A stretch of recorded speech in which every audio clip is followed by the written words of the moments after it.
Assalamualaikum warahmatullahi wabarakatuh. Saya, Diska Farah Salsabila, akan menjelaskan materi mengenai masa reformasi di era Presiden B.J. Habibie. Selamat menyimak.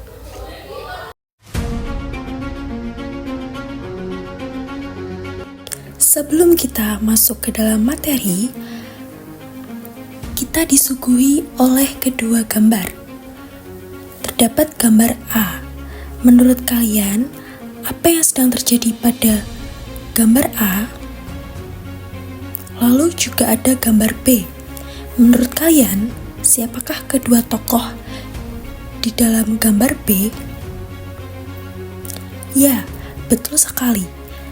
Untuk bagian di gambar A, itu merupakan gambaran mahasiswa yang sedang demo di gedung DPR. Dan untuk gambar B, merupakan gambar di mana Presiden Soeharto menyatakan mengundurkan diri dari masa jabatannya, yaitu sebagai presiden. Nah, dari kedua gambar yang sudah ditampilkan, lalu apa sih hubungan dari kedua gambar ini dengan materi yang akan kita bahas? Mari kita simak. Ya, tepat sekali. Kedua gambar ini merupakan awal di mana masa reformasi itu dimulai. Nah, menurut kalian apa sih yang dimaksud dengan reformasi? Tepat, reformasi merupakan upaya atau cara. Nah, pengertian dari reformasi itu sendiri merupakan sebuah perbaikan bangsa Indonesia terhadap permasalahan yang terjadi pada masa Orde Baru. Lalu, ada peristiwa apa saja atau ada permasalahan apa saja yang terjadi di masa Orde Baru? Mari kita ulik terlebih dahulu. Pada masa Orde Baru, terjadi berbagai permasalahan. Yang pertama, terjadinya peristiwa G30 SPKI. Lalu, ada juga tragedi Trisakti yang menewaskan 4 mahasiswa. Selanjutnya, ada juga pelanggaran hak asasi manusia yang terjadi pada masa Orde Baru dan juga adanya krisis moneter. Nah, karena adanya berbagai permasalahan itu, masyarakat melakukan demo terhadap pemerintah dan menginginkan reformasi atau perubahan. Nah, pada masa Presiden B.J. Habibie inilah masa reformasi itu dimulai.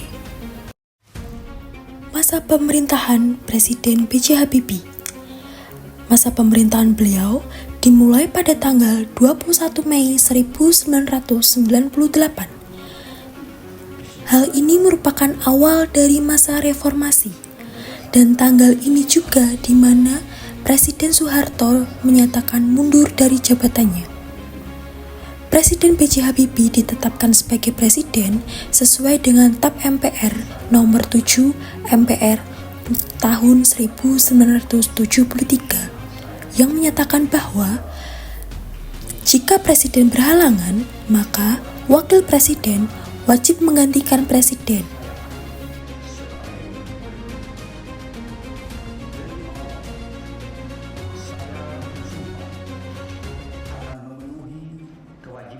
Presiden Republik Indonesia dengan sebaik-baiknya dan seadil-adilnya, memegang teguh Undang-Undang Dasar dan menjalankan segala undang-undang dan peraturannya dengan seluruh-luruhnya serta berbakti kepada nusa dan bangsa.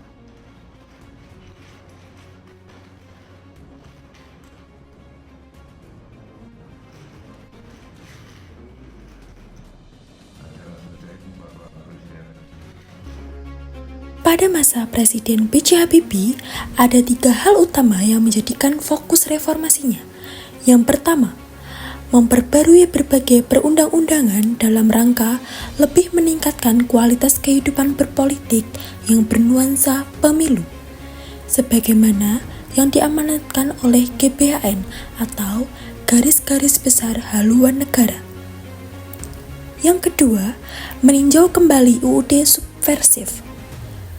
UUD subversif ini diterapkan pada masa pemerintahan Presiden Soekarno dan dihapus pada masa Presiden B.J. Habibie karena dianggap undang-undang ini melanggar hak asasi manusia.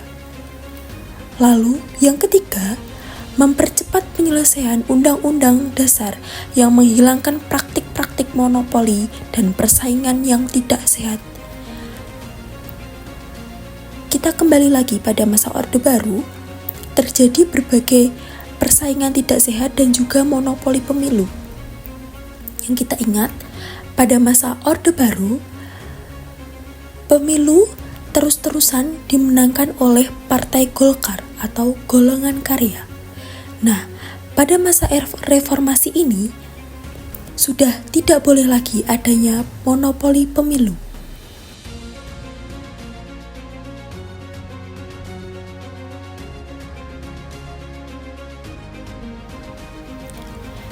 Pada masa pemerintahan Presiden B.J. Habibie, beliau mengeluarkan berbagai kebijakan.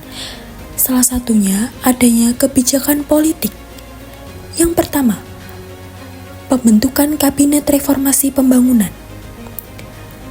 Kabinet ini dibentuk dengan tujuan untuk mengatasi krisis ekonomi yang terjadi pada tahun 1998. Karena di tahun ini terjadi krisis moneter. Kita ingat lagi, krisis moneter itu menyebabkan berbagai permasalahan yang terjadi di Indonesia. Salah satunya PHK massal,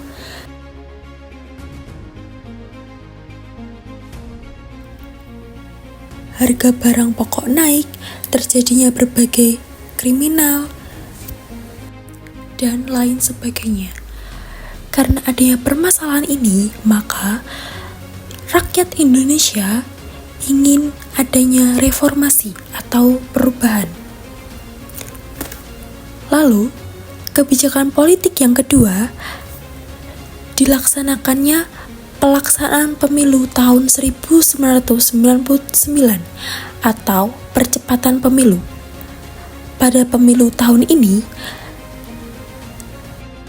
diterapkan sistem multipartai dengan adanya 48 partai.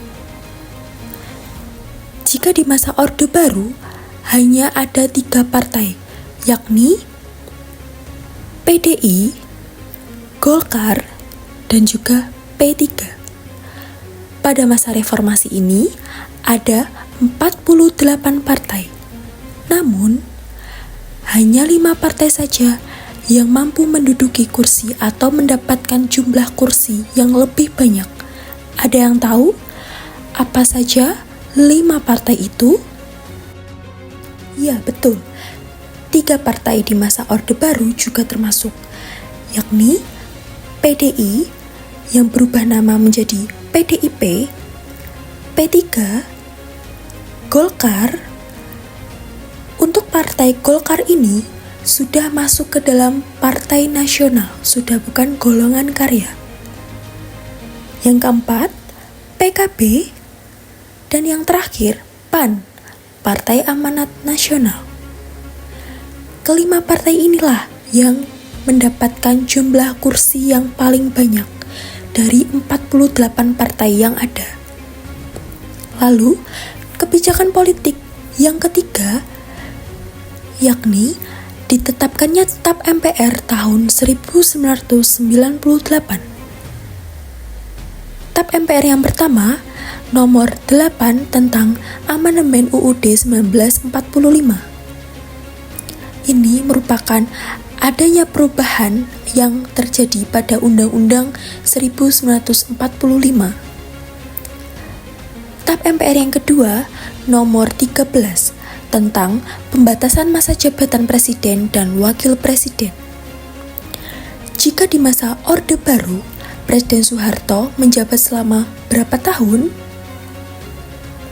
Ya, tepat sekali, 32 tahun. Dan bisa dibayangkan sendiri, itu termasuk berapa periode beliau menjabat. pada masa Presiden B.J. Habibie, beliau menetapkan TAP MPR nomor 13 ini untuk membatasi masa jabatan presiden dan juga wakil presiden hanya boleh menjabat sebanyak 2 periode. Dalam satu periode, presiden dan wakil presiden menjabat selama 5 tahun. Artinya, 2 periode presiden dan juga wakil presiden hanya menjabat selama 10 tahun. TAP MPR yang ketiga, nomor 17, tentang kebebasan hak asasi manusia, kebebasan pers, kebebasan berpendapat, dan juga kebebasan berserikat. Oke, yang terakhir, kebijakan politik tentang referendum Timor Timur. Apa sih yang kalian ketahui tentang referendum? Ya, betul sekali. Referendum merupakan pilihan.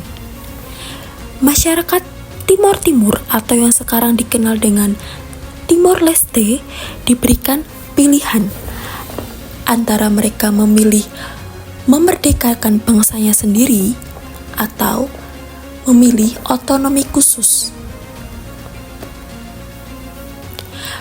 Pada referendum Timor Timur ini ditandai dengan adanya perjanjian New York.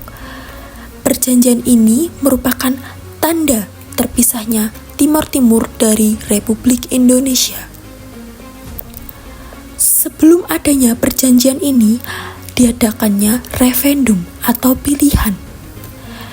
Dan hasilnya 79% masyarakat Timor Timur memilih untuk merdeka. Sedangkan 21% masyarakat memilih untuk otonomi khusus. Nah, apa sih yang diartikan sebagai otonomi khusus? Jadi, jika masyarakat Timor Leste atau Timor Timur memilih otonomi khusus, Timor Leste masih bagian dari Indonesia dan pemerintahannya masih ikut Indonesia. Sedangkan jika memilih untuk merdeka, maka Timor Timur menjadi negara sendiri. Dan pada akhirnya diadakanlah perjanjian New York. Nah, dengan adanya perjanjian ini, maka Timor Timur terpisah dari Republik Indonesia.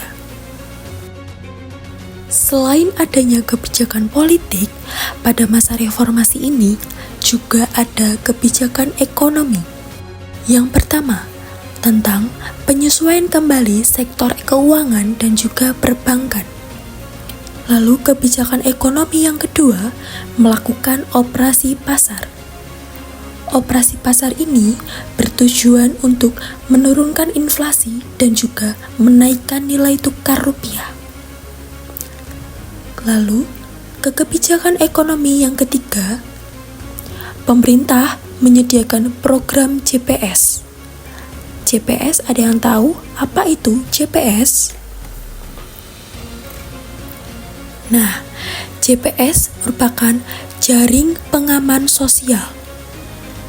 JPS ini ditujukan bagi mereka yang paling menderita akibat krisis. Program JPS ini bergerak di bidang kesehatan dan juga pendidikan. Oke, pembahasan kita mengenai materi reformasi di era B.J. Habibie sudah selesai. Mari kita tarik kesimpulannya bersama. Masih ingat apa itu reformasi? Betul sekali, reformasi merupakan sebuah cara atau upaya untuk mengembalikan kembali kondisi negara atau menstabilkan kondisi sebuah negara. Baik, jadi itu tadi penjelasan mengenai masa reformasi di era Presiden B.J. Habibie. Semoga kalian semua paham dengan penjelasan saya. Saya akhiri. Wassalamualaikum warahmatullahi wabarakatuh.